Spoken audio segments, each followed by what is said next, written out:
Hello दोस्तों, पढ़ते हैं हम पेन फिजियोलॉजी के बारे में। आई नो कि पढ़ना भी किसी के लिए पेनफुल हो सकता है, बट क्वेश्चन तो आते हैं तो पढ़ना तो पड़ेगा, राइट? सो पेन, पहली चीज याद रखना, पेन एक ड्यूअल ट्रांसमिशन होता है। क्या मतलब है इसका? अगर मैं यहाँ पे एक टाइमलाइन ड्रॉ करूं, ड्यूरेशन, एंड यहाँ पे अगर पेन की इंटेंसिटी का वाई एक्सिस पे मैं ले लूं ग्राफ, तो कैसा दिखेगा? जैसे ही इंजरी हुई तो कुछ एक शार्प पेन होगा जो बाद में डीके कर जाएगा, बट याद रखना कि कुछ एक अलग टाइप का स्लो पेन होता रहता है यहाँ पे, राइट? जो कि टिश्यू इंजरी से होता है। उसका इंटेंसिटी तो कम होगा बट ड्यूरेशन बहुत ज़्यादा होगा, राइट? सो हम इसके बेसिस पे पेन को 2 में डिवाइड करते हैं, दैट इज़ शार्प पेन जो इमीडिएटली टिश्यू इंजरी के बाद होता है, और जो प्रोलॉन्ग होता रहता है जिसकी इंटेंसिटी थोड़ी कम होती है बट डेफिनेटली जो बहुत लंबे टाइम तक चलता है। So that is going to be the slow pain. So हम इसको डिवाइड कर सकते हैं फास्ट या स्लो पेन में। फास्ट पेन को ही हम बोलते हैं एपिक्रिटिक पेन, और स्लो पेन को बोलते हैं प्रोटोपैथिक पेन। क्यों बोलते हैं प्रोटोपैथिक पेन? क्योंकि ये एसोसिएटेड होता है टिश्यू इंजरी के साथ। जितनी डीप इंजरी होगी या सिवियर इंजरी होगी उतना ही ज्यादा ये स्लो पेन ज्यादा ड्यूरेशन तक रहेगा। स्लो पेन तब तक रहता है जब तक एटलीस्ट प्राइमरी हीलिंग नहीं हो जाती। अब इसके क्या क्या कैरेक्टरिस्टिक्स हैं, तो याद रखना इसके जो कैरेक्टरिस्टिक होते हैं, फर्स्ट थिंग, ये जो फास्ट पेन होता है ये सुपरफिशियल पेन होता है, ये सोमैटिक पेन होता है। सोमैटिक मीन्स बॉडी के ऊपर जो भी हो रहा है सोमा में, and then it is going to be very very sharp pain. On the other hand जो स्लो पेन होता है वो डीप पेन होता है, जो हमारे यूजुअली विसरास से आता है, ऑर्गन से, right, such as abdomen, right. And ये जो होता है ये बहुत ही डल एंड डिफ्यूज पेन होता है या एकिंग पेन होता है। We can write it is very aching pain. Exactly patient नहीं बता सकता ये पेन कहाँ से आ रहा है, कैसा पेन है, बट डेफिनेटली जो फास्ट पेन होता है वो हमें पता होता है कि कहाँ से आ रहा है, कितने इंटेंसिटी में आ रहा है। ओके अगर मैं इसका कोई और कैरेक्टर बताना चाहूँ, इसी को हम बोलते हैं गुड पेन। क्यों बोलते हैं गुड पेन? यूजुअली जब भी इमीडिएटली पेन होता है, जो भी पेनफुल स्टिमुलस है, उससे हम हार्मफुल स्टिमुलस से अपना जो भी लिम्ब है या बॉडी पार्ट है वो रिमूव कर लेते हैं। एंड यूजुअली जो पेनफुल स्टिमुलस होता है वो एक्सटर्नल एनवायरनमेंट से आता है, तो हम फ्लेक्सर रिफ्लेक्स दिखाते हैं। So it is associated with, we can say it is associated with flexor, या इसी को बोलते हैं हम विड्रॉल। फ्लेक्सर और विड्रॉल रिस्पॉन्स, राइट? सो ये फ्लेक्सर या विड्रॉल रिस्पॉन्स दिखाता है, so definitely it is a good pain क्योंकि हम हार्मफुल स्टिमुलस से अपने आप को बचा रहे हैं, protective. On the other hand the slow pain is bad pain. क्यों? क्योंकि ये एसोसिएटेड होता है, this is associated with autonomic symptoms, so इसीलिए इसको बोलते हैं बैड पेन। ओके अगर मैं इसके लोकलाइजेशन की बात करूं, सो हमें पता है कि ये जो पेन होता है, सपोज करो कोई मॉस्किटो बाइट कर रहा है, एग्जैक्टली हमें बिना देखे भी पता होता है हमारे ब्रेन को कि ये पेन स्टिमुलस कहाँ से आ रहा है। So it is well localised. देखेंगे ऐसा क्यों है कि ये वेल लोकलाइज्ड है, एंड ये वाला पेन जो है वो डल एंड डिफ्यूज होता है। एग्जैक्ट साइट हमें पता नहीं लगती। Carried by, it is carried by, obviously fast pen है तो 8 डेल्टा फाइबर से कैरी होगा। एर्लांगर एंड गैसर क्लासिफिकेशन जो हम नर्व मसल फिजियोलॉजी में कर चुके हैं। स्लो पेन जो होगा वो सी फाइबर से कैरी होगा। जो न्यूरोट्रांसमीटर्स होते हैं, यहाँ पे जो न्यूरोट्रांसमीटर होता है excitatory, that is glutamate, and इस वाले पेन में होता है substance P, substance P. Examples की बात करें तो मस्किटो बाइट आप लिख सकते हो, या कोई भी स्किन इंजुरी। यहाँ स्लो पेन में आप लिख सकते हो गॉल ब्लैडर वाला पेन, अपेंडिसाइटिस वाला पेन, राइट, या एंजाइना का pain. Plus dull and diffuse तो होता ही है ये पेन, एंड याद रखना इसमें referred pain and radiation of pain भी दिखाई देता है। Referred and radiation pain slow pain में दिखाई देता है, जो कभी भी फास्ट पेन में नहीं दिखाई देगा। Okay so that's how we divide these two. अब देखते हैं इनके ट्रैक्ट्स। पेन फील तो हुआ, पर ये ब्रेन तक जाता कैसे है? For that we need ascending tracts, right? और जैसे ही इनके फाइबर्स आए, अब ये डिपेंड करता है कि कौन-सा टाइप का पेन है। अगर मैं फास्ट पेन की बात करूँ तो उसका ट्रैक अलग होगा, स्लो पेन की बात करूँ उसका ट्रैक अलग होगा। जो स्लो पेन था वो इवोल्यूशन में पहले आया, राइट? वो पुराना है उसका ट्रैक, तो इसीलिए हम उसको पेलियोस्पाइनोथैलेमिक ट्रैक बोलते हैं।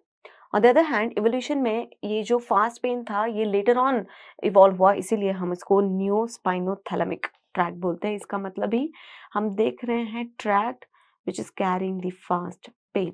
अब कैसे कैरी होता है, हमें पता है कि 8 डेल्टा फाइबर्स आएंगे रिसेप्टर्स से, राइट? ये जो फाइबर्स आएंगे ये फर्स्ट ऑर्डर न्यूरॉन इनका आएगा स्पाइनल कॉर्ड में, और स्पाइनल कॉर्ड को हम छोटे-छोटे डिविजन्स में डिवाइड करते हैं उस एक सेगमेंट को, उसको हम बोलते हैं रेक्स्ड लैमिना, उसी को हम बोलते हैं रेक्स्ड लैमिना।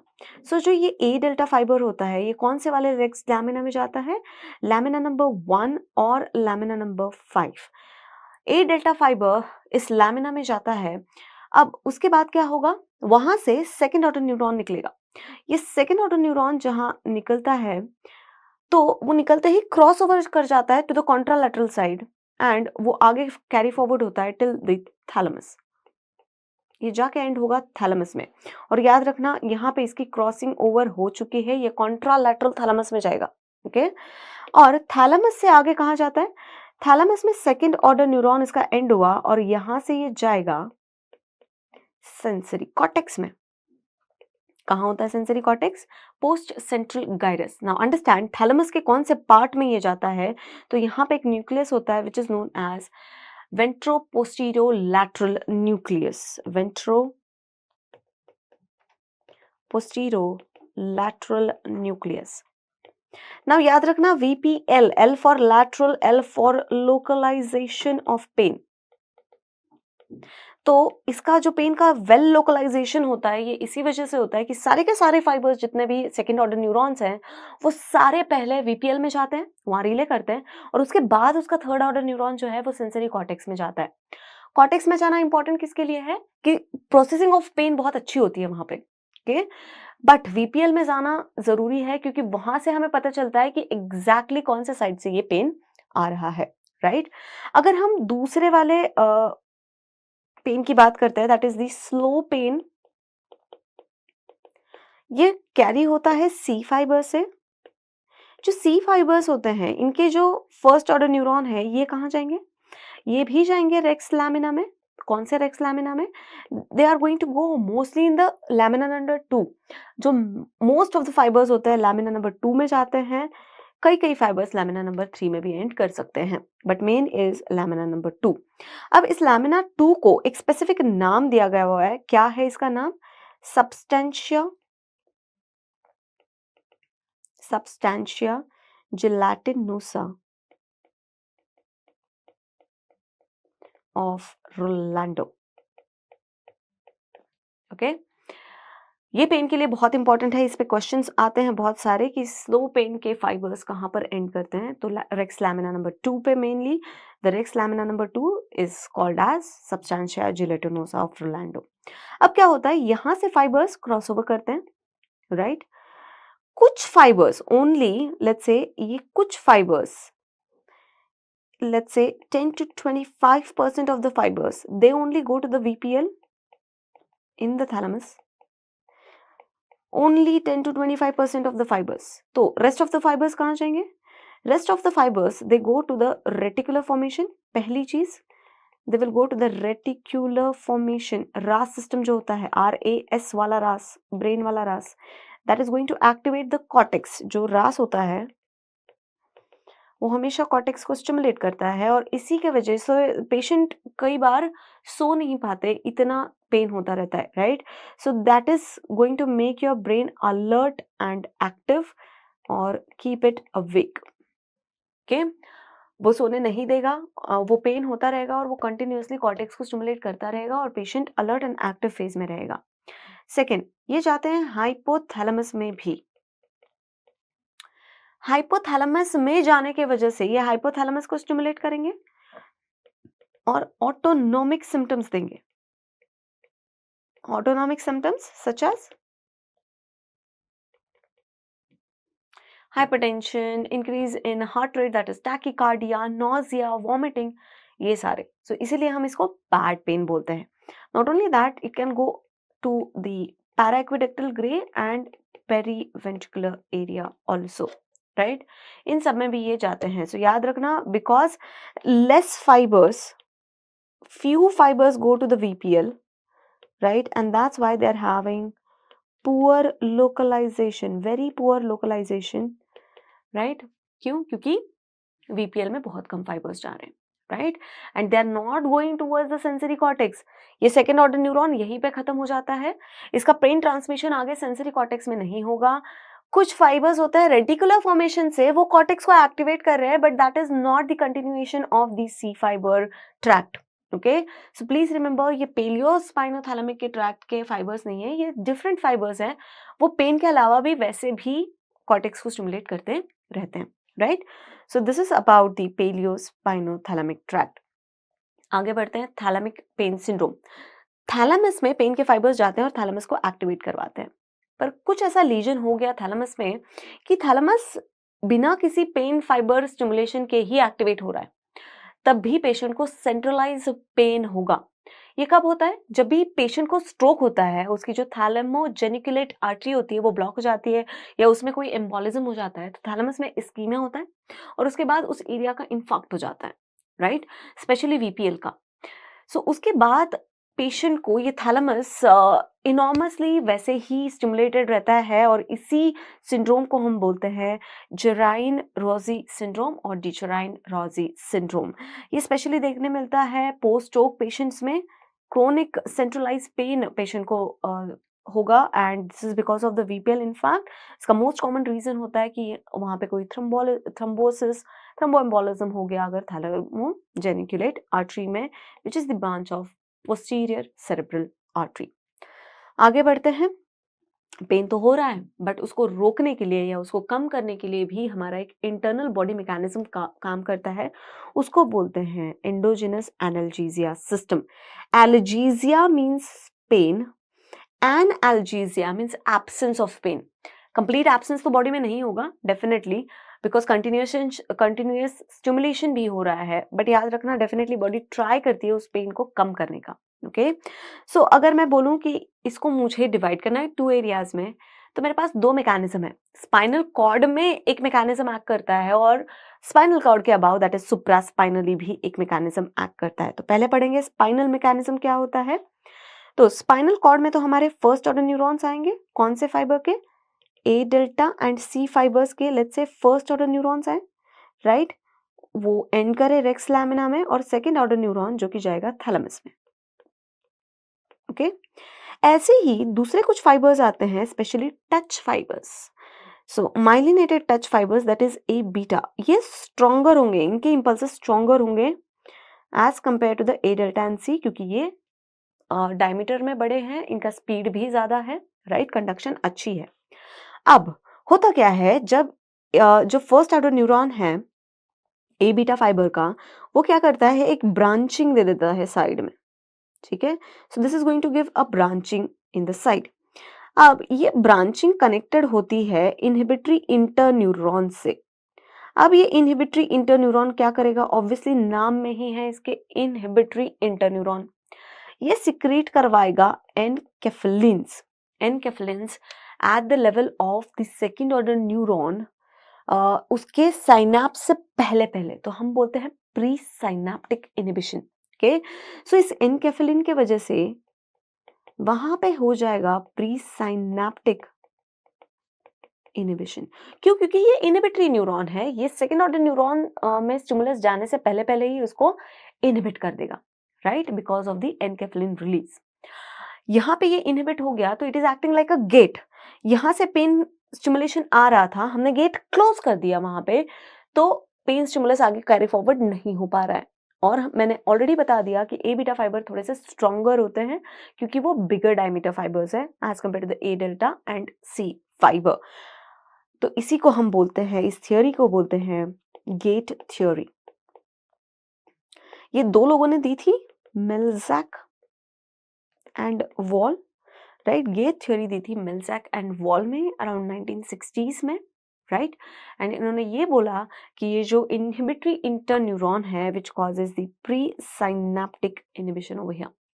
अब इसका फायदा क्या है, इसका जो क्लिनिकल सिग्निफिकेंस है वो क्या है, इस इंफॉर्मेशन को यूज करते हुए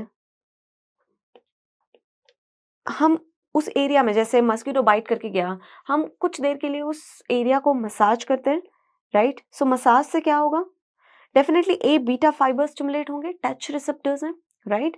सो वो इनहिबिटरी इंटरन्यूरॉन को स्टिमुलेट करवाएंगे और पेन को कम करवाएंगे। Plus there is some role of acupuncture,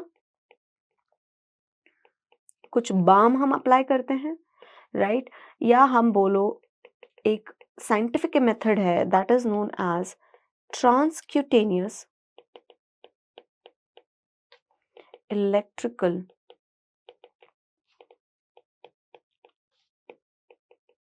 nerve stimulation, transcutaneous electrical nerve stimulation TENS. इसमें क्या करते हैं, सपोज करो हम किसी पेशेंट को ज़्यादा दवाइयाँ नहीं दे सकते हैं जो कि पेन को कम करती है, एनाल्जेसिक नहीं दे सकते हैं, या कुछ पेशेंट ऐसे होते हैं जिनको कंटिन्यूअस पेन हुए जा रहा है, राइट। सो उस पेन को जो मेडिकेशन को रिस्पॉन्ड नहीं कर रहा है, the pain which is not responding to the medication, we call it as intractable pain. जैसे कैंसर वाले पेशेंट में हो गया, पॉलीआर्थराइटिस के पेशेंट में हो गया, सो इनको कंटिन्यूअसली पेन रहता है, राइट। सो इनमें हम यूज करते हैं टेंस। टेंस में हम कुछ नीडल्स डालते हैं, राइट, सुपरफिशियली, और क्यूटेनियस स्टिमुलेशन देते हैं ए बीटा फाइबर का।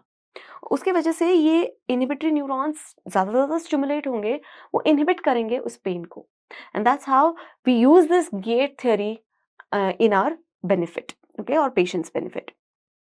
आगे बढ़ते हैं दूसरे मैकेनिज्म की तरफ, सुप्रास्पाइनल मैकेनिज्म। अब स्पाइनल कॉर्ड के ऊपर कैसे एक्टिवेट होता है ये एनाल्जेसिया सिस्टम। सो पहले तो होगा कॉर्टेक्स से कुछ स्टिमुलस आ सकते हैं, लिम्बिक सिस्टम से अगर स्ट्रॉन्ग इमोशंस हैं तो पेन इनहिबिट हो सकता है। तो कैसे होता है, ये जो एरियाज होते हैं, ये इनके न्यूरॉन्स जाते हैं एरिया, कुछ एरिया के न्यूरॉन्स में, that is known as periaqueductal grey matter. इतना ही नहीं, एक और चीज होती है which is known as periventricular area. इसके न्यूरॉन, दो थियरी है वहां पे। सो ये बोलते हैं कि डायरेक्टली या तो ये इसको स्टिमुलेट कर सकता है, राइट, या तो पीएजी के थ्रू ये स्टिमुलेट कर सकता है। किसको स्टिमुलेट कर सकता है directly, is something known as nucleus raphe magnus, nucleus raphe magnus. अब याद रखना, या तो स्टिमुलस आया कॉर्टेक्स से, लिम्बिक सिस्टम से एंड पीवी से, जिन्होंने एक्टिवेट किया पीएजी न्यूरॉन्स को, राइट। पीएजी न्यूरॉन्स ने अगेन यहाँ पे एनकेफलिन रिलीज करवाया और स्टिमुलेट किया रैफे मैग्नस को। या तो हो सकता है पीवी ने डायरेक्टली एनकेफलिन रिलीज करवाया रैफे मैग्नस के न्यूरॉन्स पे और उनको एक्टिवेट कर दिया। अब जैसे ही ये न्यूरॉन्स एक्टिवेट हो गए, आगे क्या होगा, ये न्यूरॉन्स जैसे ही एक्टिवेट हुए, इन्होंने, हमें पता है ये सेरोटोनिन रिलीज करते हैं, मोटिवेशन के काफी काम आता है, राइट। और ये स्टिमुलेट करते हैं अगेन इनहिबिटरी इंटरन्यूरॉन को।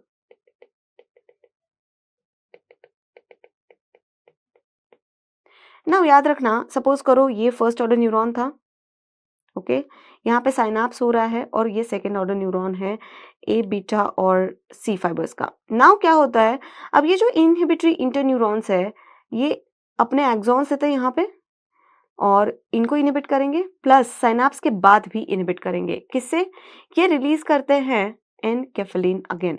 सो दो बार ये एनकेफलिन रिलीज हो रहा है, एक तो रैफे मैग्नस के स्टिमुलेशन में, और ये जो इनहिबिटरी इंटरन्यूरॉन है वो तो हमेशा ही एनकेफलिन रिलीज करता है। In some books it is also known as, it is also written as dynorphins, ठीक है। सो ये क्या कर रहा है, inhibitory interneurons basically they are causing pre and post synaptic, ये बोथ इनहिबिशन कर रहे हैं, प्री साइनेप्टिक इनहिबिशन भी कर रहे हैं और पोस्ट साइनेप्टिक इनहिबिशन भी कर रहे हैं, right. So pre and post synaptic inhibition की वजह से ये पेन को कम करते हैं। इसी को हम बोलते हैं सुप्रास्पाइनल मैकेनिज्म।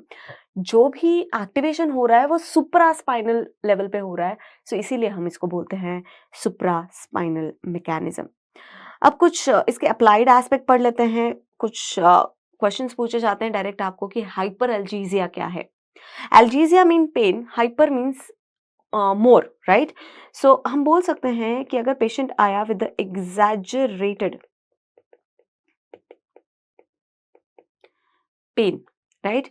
नॉर्मली उसको एक पेन का स्केल होता है, राइट? तो सपोज करो 2 और 3 लेवल का पेन होना चाहिए, बट पेशेंट बोल रहा है कि मुझे बहुत ज्यादा पेन हो रहा है। कब? जब हम माइल्ड पेनफुल स्टिमुलस पे भी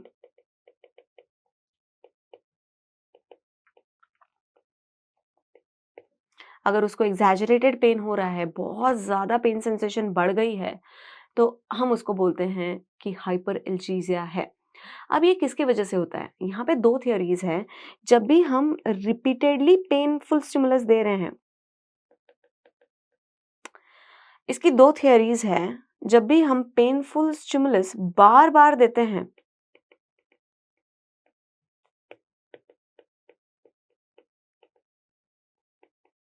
तब क्या होता है, या तो इनका टेम्पोरल समेशन हो जाता है। अगर ड्यूरेशन में बहुत ज़्यादा गैप है, तो वन थियरी सेज दैट इनका हाइपर सेंसिटाइजेशन हो जाता है न्यूरॉन्स का, और उसके वजह से ये जो पेन है वो बहुत ज़्यादा बढ़ जाता है, right? That is known as hyperalgesia. एक और टर्मिनोलॉजी है which is called as allodynia. अब ये एलोडाइनिया क्या है? याद रखना, हम जब हाइपर एल्जीजिया में बात कर रहे थे तो पेनफुल स्टिमुलस ही दे रहे थे, राइट? जैसे पढ़ाई, राइट? और एलोडाइनिया में क्या होता है? नॉन पेनफुल स्टिमुलस पे भी पेन होने लगता है पेशेंट को। नॉन पेनफुल स्टिमुलस पे और नॉन नॉक्शियस स्टिमुलस पे अगर पेशेंट बोल रहा है कि उसको पेन हो रहा है, that means it is the allodynia. Best example क्या है इसका? इसका बेस्ट एग्जांपल है ट्राइजेमिनल न्यूरैल्जिया। ये न्यूरोपैथिक पेन है, याद रखना।